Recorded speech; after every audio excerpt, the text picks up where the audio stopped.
শেখ হাসিনা মরে যাননি, আমরা কোথাও যাইনি। আওয়ামী লীগ কিন্তু মরে যায়নি। আওয়ামী লীগ এই দেশকে, বাংলাদেশকে স্বাধীন করেছে। আওয়ামী লীগকে শেষ করা সম্ভব না। আমি সজীব ওয়াজেদ জয় বলছি। বাংলাদেশে এখন একটি বিশৃঙ্খল পরিস্থিতি চলছে। সারা দেশে আমাদের ভাঙচুর হচ্ছে, লুটপাট হচ্ছে। আমাদের শহরের বাইরে আমাদের নেতাকর্মী, আমাদের আওয়ামী লীগের নেতাকর্মীদের উপর হামলা চলছে, অনেকে হত্যা করা হয়েছে। এই পরিস্থিতিতে আমি বলতে চাই, আওয়ামী লীগ হচ্ছে বাংলাদেশের সবথেকে পুরাতন গণতান্ত্রিক এবং সবথেকে বড় দল। আওয়ামী লীগ কিন্তু মরে যায়নি। আওয়ামী লীগ এই দেশকে, বাংলাদেশকে স্বাধীন করেছে।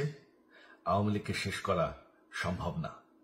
আমরা বলেছিলাম যে আমার পরিবার আর রাজনীতি করবে না, তবে আমাদের নেতাকর্মীর উপর যেভাবে হামলা হচ্ছে, এই পরিস্থিতিতে আমরা হাল ছেড়ে দিতে পারি না। বাংলাদেশে যদি গণতন্ত্র, নতুন বাংলাদেশ গড়ে তুলতে হয়, আওয়ামী লীগ ছাড়া সম্ভব না। আওয়ামী লীগ হচ্ছে সব থেকে বড় দল। আওয়ামী লীগ কোথাও যাবে না, আওয়ামী লীগ শেষ হয়ে যাবে না। আওয়ামী লীগকে শেষ করা সম্ভব না। আওয়ামী লীগের নেতাকর্মীদের আমি সবাইকে আহ্বান জানাচ্ছি যে আপনারা সাহস নিয়ে দাঁড়ান। আপনারা একা না, আমরা আছি। বঙ্গবন্ধুর পরিবার কোথাও যায়নি, আমরা আপনাদের সাথে আছি। দেশকে, আমাদের নেতাকর্মীদেরকে, আওয়ামী লীগকে রক্ষা করার জন্য যা প্রয়োজন আমরা করতে প্রস্তুত।